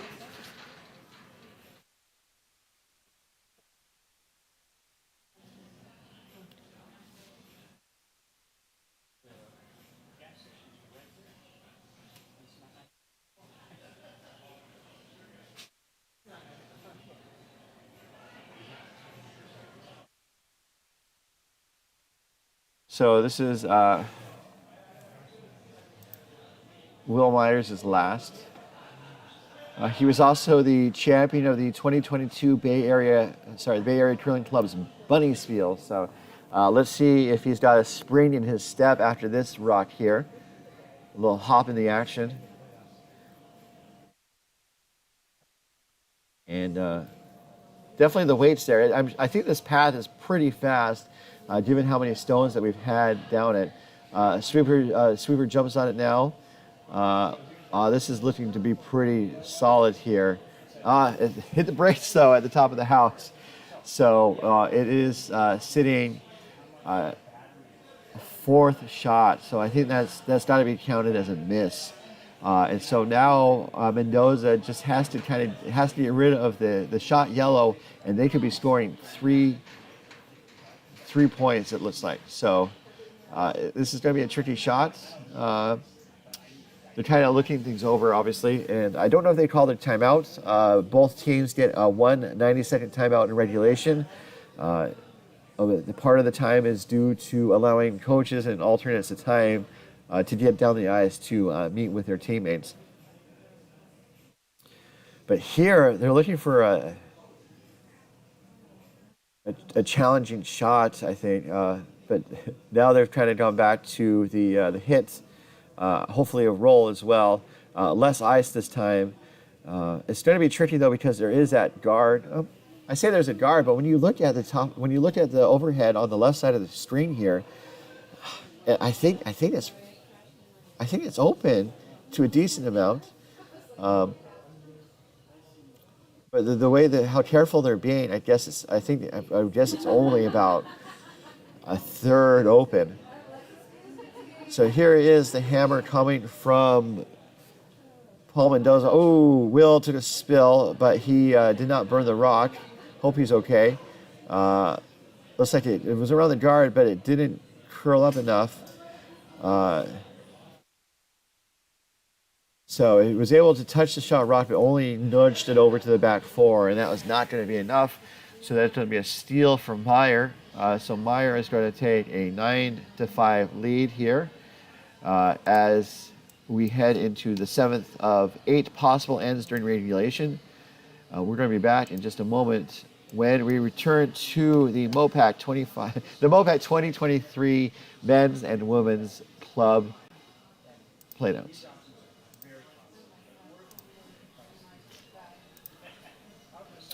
Looking around the reins here, looks like we still have 4 games in progress. Taking a look at bondspieler.com. Sheet 1 is our bonus coverage game. It is 9-5, Meyer over Mendoza. Meyer with the yellow rocks. Sheet 2 was our feature game. It was all Siggins pitching a shutout with a double Inigo Montoya. 12-0 over Team Berndt from Hollywood. On sheet 3, women's B pool play, we have Team Walsh with a 7-3 lead over Team Wheeler.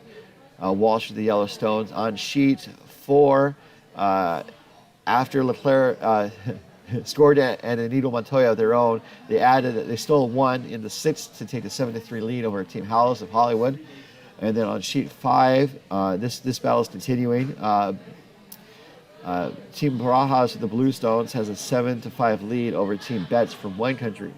And so that is the current state of affairs with our game. As we are going to return now to our extended coverage sheets. On sheet 1, the battle between Team Mendoza and Myers, an M&M battle, I guess.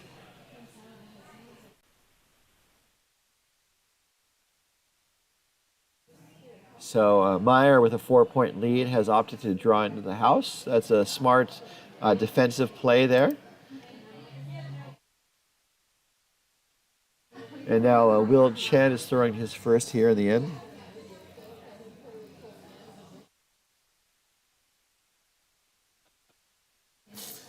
Supership Donna, I think Mendoza needs to put up a corner guard to to help generate some offense. Paul coming out to help there. Gets it over the hog line. It's just barely.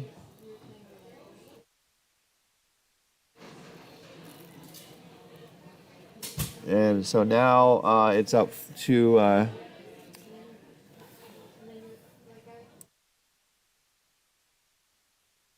Justin Lay to throw his net shot there. I think they're going to either draw in or put up a center guard.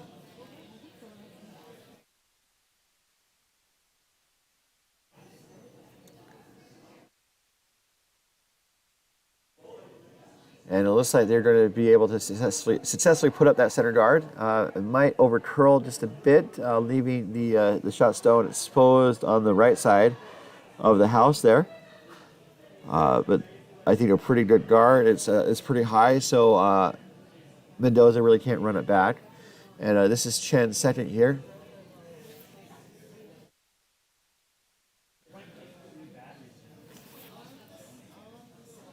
And I think they wanted to draw around that corner guard, but I think that's going to be a little light and a little wide, or a little wide. So it's going to go over to the wings there, beyond the initial corner guard that was put up.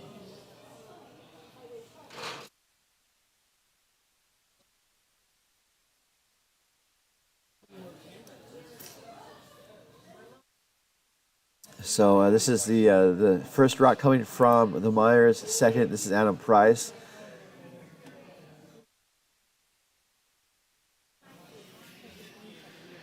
And I think they're just going to put another rock in the center path there, make it really hard for Mendoza to get access to the center of the house to score a single or multiple points.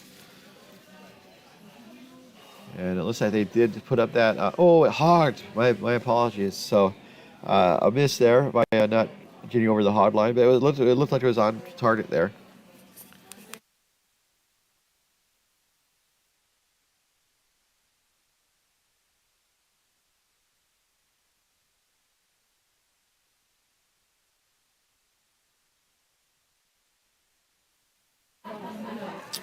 So this is Tim Mendoza's first here in the 7th end.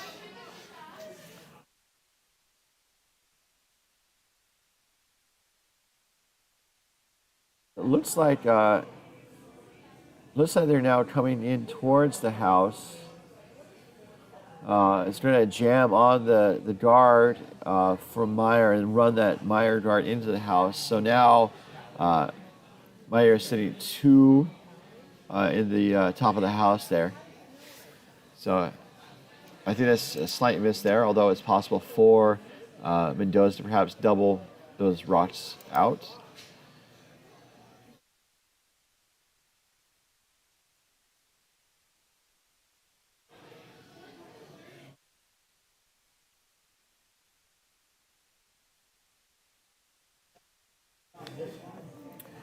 So it looks to be here with Meyer.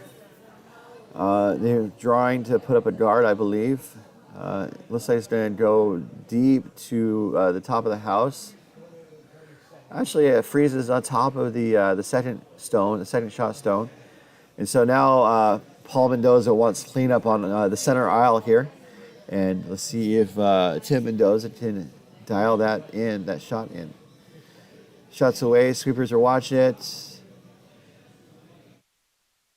Now Chen jumps on that shot.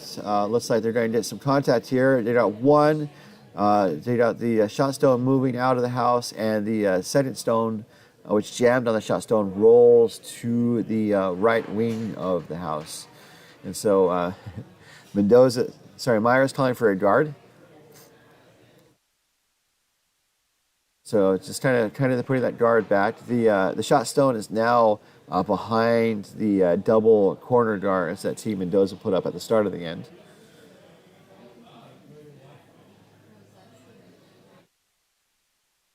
And this is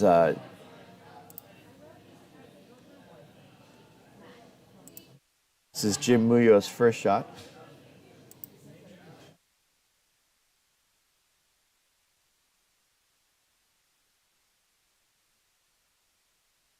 It's not going to be a guard. It actually slips into the house there. So now Meyer's sitting 2, but it kind of gives a slight opportunity for Mendoza to start cleaning house and hopefully stick around.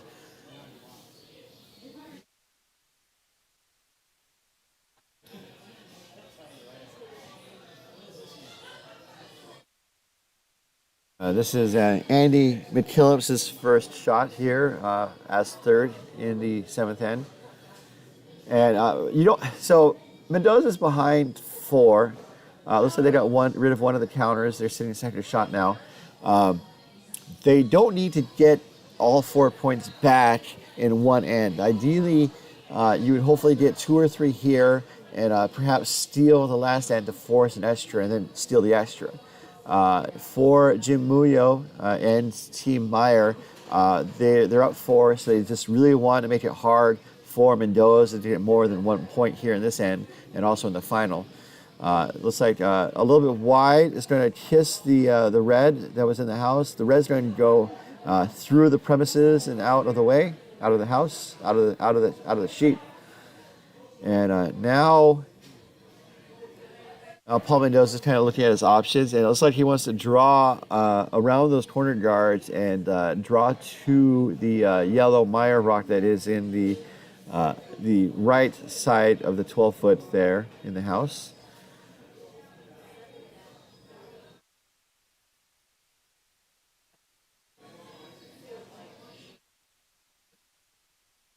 That rock is away.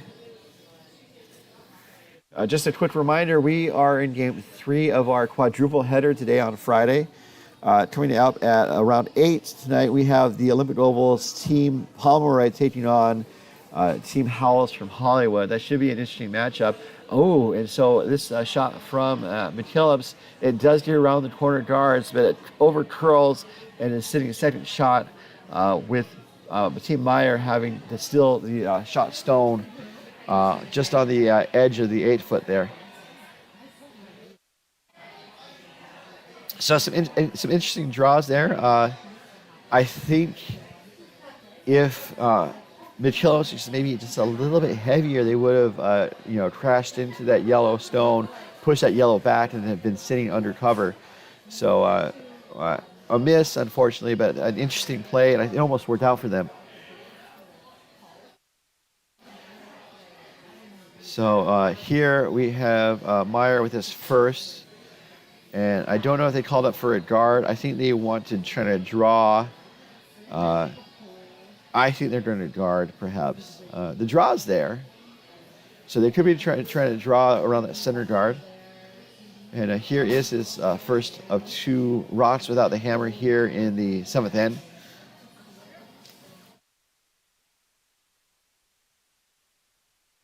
So it looks like it's going to get around that center guard.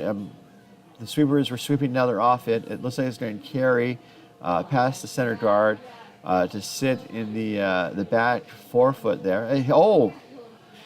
it really hits the brakes there. So it's sitting right on the button there behind the T line, and it gives Mendoza a place to draw to, provided that his weight's on.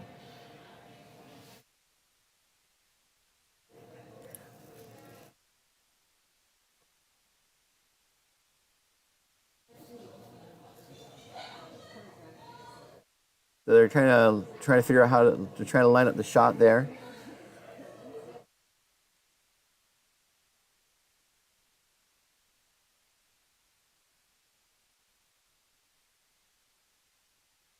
It's going to be interesting to see what weight Paul Mendoza throws at this stone, because the last draw there by Meyer, it got around that center guard, but just barely.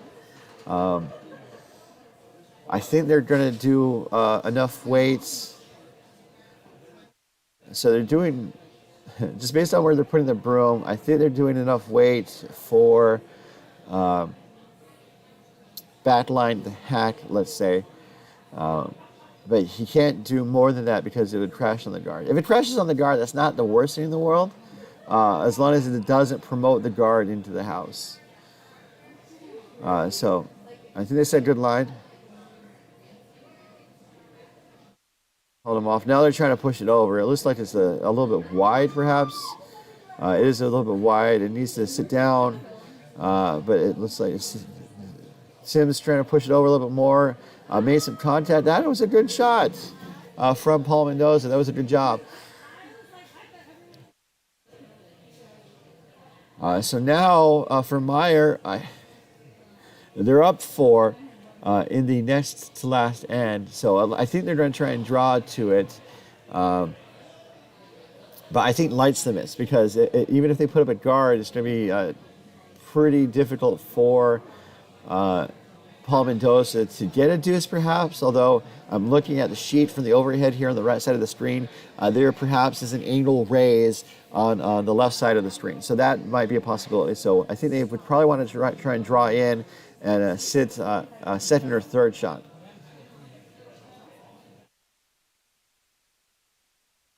So Meyer's shot is underway here.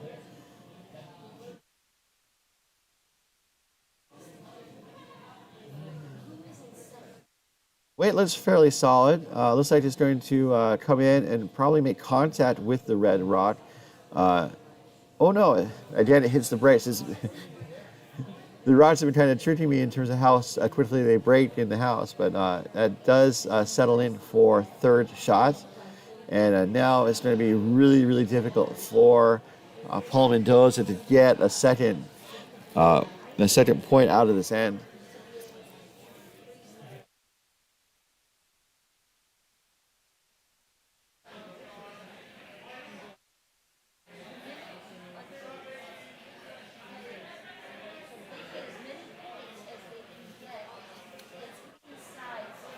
So this is Paul Mendoza's last.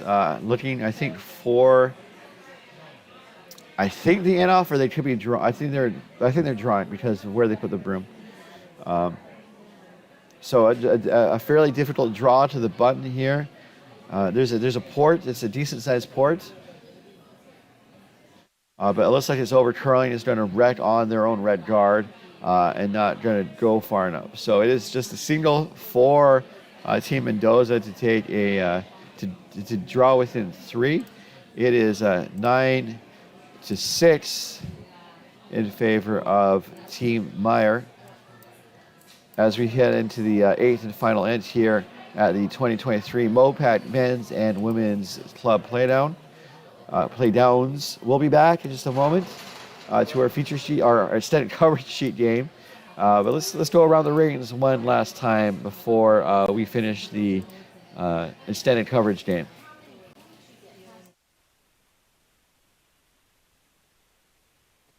So looking around the rings, looks like we have at least 3 games still on the ice. At bondspealer.com, our live scoring provider. Looks like the Sheet 3 game, the women's B pool game between Team Walsh from San Francisco Bay Area Curling and Team Wheeler from Silicon Valley ended after 6 with Walsh taking a 9-3 win over Wheeler. On sheet 2, that was our feature sheet game. Again, Team Siggins from Coyotes pitched a double Montoya. A 12-0 lead win over Team Berndt from Hollywood. Sheet 4 still in action. Team Leclerc has a 7-3 lead over Team Howells after 6. And on sheet 5, Team Barajas of San Francisco Blue Rocks has a 7-5 lead over Team Betts from Wine Country. So a lot of these games are in their final action, and we are going to see the final action coming on our sheet A game as Team Mendoza puts up a high center guard to start the end here.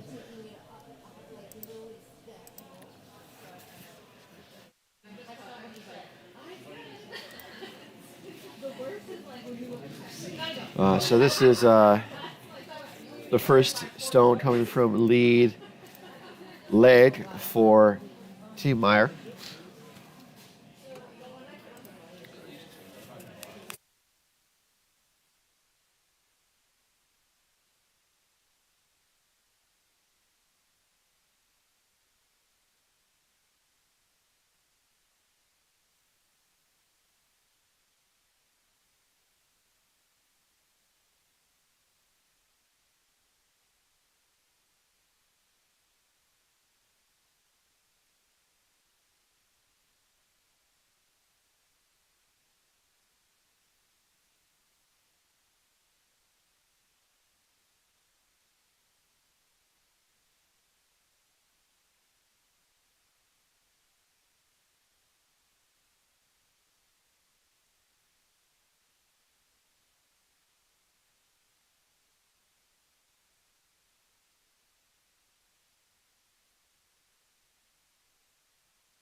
So they're looking at it right now, looking at the different angles. All four of Team Berndt are kind of discussing their shots here. Looks like I would think it's possible perhaps to, they could draw to the side, to the left side, or they could maybe just draw around to the center and, kind of get there before Barajas can. They're also kind of looking at going to the back of the house just based on where they put the broom.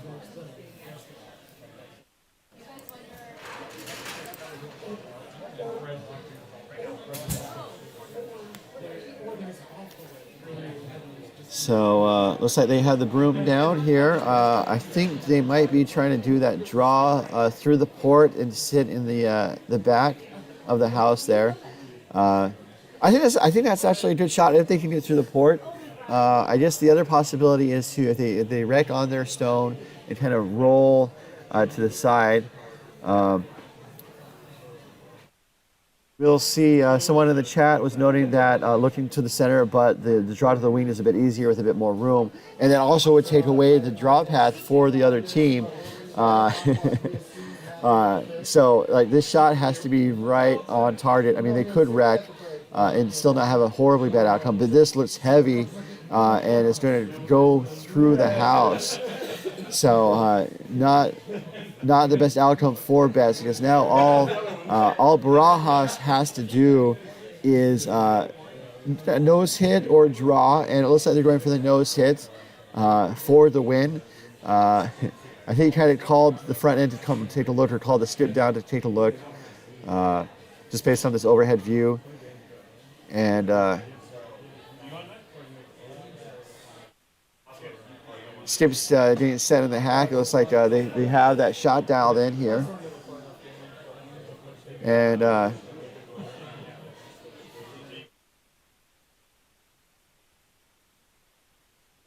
nose hit for 3 and the win. This looks like this to have been an epic back and forth game. We'd love to hear more about how this game came about as Barajas makes his last throw here in the 8th end. And hit accomplished. It rolls to the wings, but it's enough to take the bet stone.